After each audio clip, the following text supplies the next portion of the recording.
उत्तर प्रदेश के एक छोटे से गांव रामपुर में एक पुरानी सी दुकान थी। एक सुबह लोगों ने देखा कि दुकान के बाहर एक बड़ा सा बोर्ड लगा हुआ है। आज हर भूखे इंसान को मुफ्त चिकन कढ़ाई दी जाएगी। आजकल तो कोई मुफ्त में पानी भी नहीं देता। यह मुफ्त चिकन कढ़ाई कौन बांट रहा है?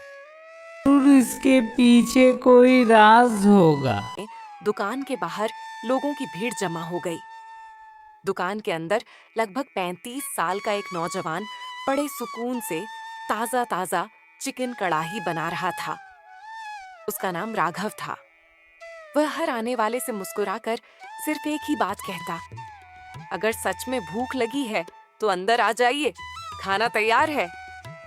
लोग हैरान थे, किसी से भी पैसे नहीं मांगे जा रहे थे। तभी एक बूढ़ा मजदूर कांपते हुए कदमों से अंदर आया। उसने शर्माते हुए कहा, बेटा, मेरे पास 1 रुपया भी नहीं है। चचा, मुझे आपके पैसे नहीं, आपकी भूख नजर आ रही है। ये सुनते ही बूढ़े मजदूर की आंखों में आंसू आ गए। वो खामोशी से बैठ गया और गरम गरम चिकन कढ़ाई खाने लगा। ये मंजर देखकर गांव के दूसरे गरीब लोग भी एक एक करके आने लगे। हर किसी को इज्जत के साथ खाना दिया जा रहा था। लेकिन इसी वक्त एक कीमती गाड़ी दुकान के सामने आकर रखी। गाड़ी से एक अमीर आदमी गुस्से में बाहर निकला। उसने बुलंद आवाज में कहा, इतनी महंगी चिकन कढ़ाई मुफ्त में क्यों बांट रहे हो? आखिर तुम्हें इससे क्या फायदा होगा? ये सुनते ही पूरी दुकान में सन्नाटा छा गया। सबकी नजरें राघव पर टिक गईं। राघव ने जो जवाब दिया, उसे सुनकर पूरा गांव भावुक हो गया। अमीर आदमी ने गुस्से से दोबारा पूछा, आखिर तुम रोज इतनी महंगी चिकन कढ़ाई मुफ्त क्यों बांटते हो? तुम्हें उससे क्या मिलता है? राघव ने चंद लम्हे खामोश रहकर गहरी सांस ली। फिर धीरे से बोला, आज से 10 साल पहले मैं भी इन्हीं लोगों की तरह भूखा था।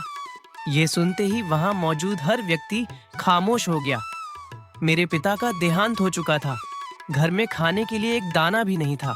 मेरी माँ कई दिनों से भूखी थी और मेरी छोटी बहन भूख से रो रही थी। मैं पूरे शहर में काम मांगता रहा, लेकिन किसी ने मेरी मदद नहीं की। उसी शाम एक बूढ़े होटल वाले ने मुझे अपने पास बुलाया। उसने बिना कुछ पूछे मेरे सामने गर्मा गर्म चिकन कढ़ाई और रोटियां रख दी। मैंने कहा, बाबा जी, मेरे पास पैसे नहीं हैं। बूढ़े ने मुस्कुराकर कहा, बेटा, आज तुम खा लो। जब जिंदगी में कामयाब हो जाओ तो किसी और भूखे को खाना खिला देना। यही इस खाने की कीमत होगी। मैंने उसी दिन वादा किया था कि अगर कभी भगवान ने मुझे इस काबिल बनाया तो मैं किसी भी भूखे को खाली पेट नहीं सोने दूंगा। दुकान में मौजूद हर व्यक्ति उसकी बात चुपचाप सुन रहा था। अमीर आदमी का गुस्सा भी अब शांत हो चुका था। लेकिन तभी एक छोटा सा बच्चा हांफता हुआ दुकान में दाखिल हुआ। उसकी आंखों में डर साफ दिखाई दे रहा था। वह रोते हुए बोला, अंकल, मेरी मम्मी 2 दिनों से भूखी हैं। क्या आप एक प्लेट चिकन कढ़ाई मेरे साथ घर भेज सकते हैं? राघव ने गर्मा गर्म चिकन कढ़ाई, ताजी रोटियां और पानी की बोतल एक थैले में रखी और उस छोटे बच्चे के साथ चल पड़ा। पूरा गांव हैरानी से उन्हें जाते हुए देख रहा था। कुछ लोग भी चुपचाप उनके पीछे चलने लगे। बच्चा उन्हें गांव के आखिरी कच्चे रास्ते पर बनी एक टूटी फूटी झोपड़ी तक ले गया। राघव ने दरवाजा खटखटाया। अंदर से एक कमजोर सी आवाज आई। दरवाजा खुला तो एक बीमार औरत सामने खड़ी थी। उसके चेहरे पर कमजोरी साफ दिखाई दे रही थी। बच्चे ने खुशी से कहा, मम्मी, देखें, ये अंकल हमारे लिए खाना लाए हैं।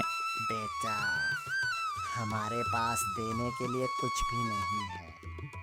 मम्मी जी, मैं कुछ लेने नहीं आया, सिर्फ आपकी दुआ लेने आया हूँ। उसने खाने के बर्तन खोले। गर्मा गर्म चिकन कढ़ाई की खुशबू पूरे कमरे में फैल गई। बच्चा कई दिनों बाद इतनी खुशी से खाना खा रहा था कि देखने वालों की आंखें भी नम हो गईं। उसी दौरान वही अमीर आदमी भी वहां पहुंच गया। जब उसने झोपड़ी के हालात देखे तो उसका सिर शर्म से झुक गया। वह धीरे धीरे राघव के पास आया और बोला, मुझे माफ कर दो, मैंने तुम्हें गलत समझा था। अमीर आदमी की आंखों से आंसू बहने लगे। उसी पल उसने एक ऐसा फैसला किया जिसने पूरे गांव की किस्मत बदल दी। अमीर आदमी ने सबके सामने अपनी जेब से चेकबुक निकाली। वह राघव के पास आया और बोला, आज से इस दुकान का सारा खर्च मैं उठाऊंगा। किसी भी भूखे को खाने की कमी नहीं होने दूंगा। अगर सच में मेरी मदद करना चाहते हैं तो सिर्फ पैसे मत दीजिए, कभी अपने हाथों से किसी भूखे को खाना भी खिलाइए। उसने पहली बार अपने हाथों से एक बूढ़े मजदूर को चिकन कढ़ाही पेश की।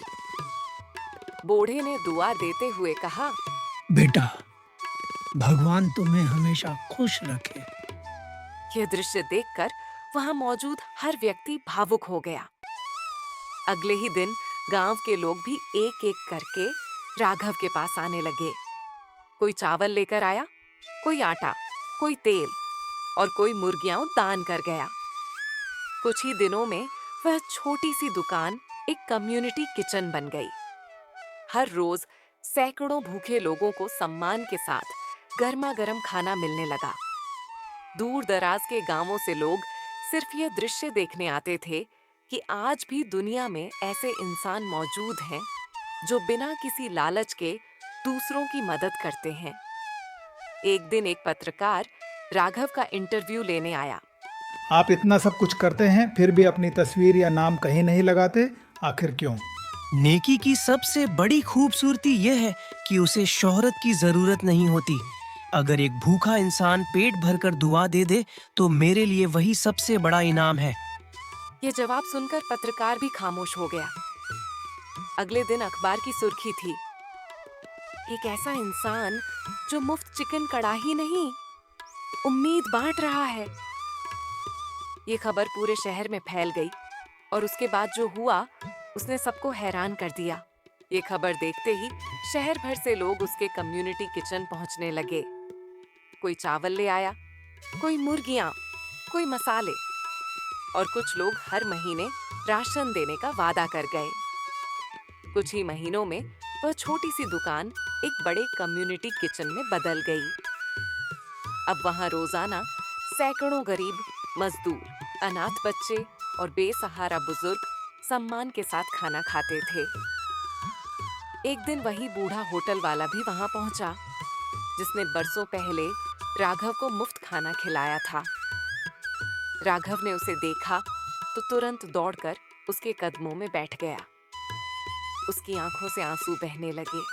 बाबा जी, आज जो कुछ भी हूँ सिर्फ आपकी एक प्लेट खाने की वजह से हूँ। अगर उस दिन आप मेरी मदद न करते तो शायद मैं आज जिंदा भी ना होता। बेटा, मैंने तो सिर्फ एक वक्त का खाना दिया था, लेकिन तुमने हजारों लोगों की भूख मिटा दी। यही असल इंसानियत है। यह दृश्य देखकर वहां मौजूद हर व्यक्ति की आंखें नम हो गईं।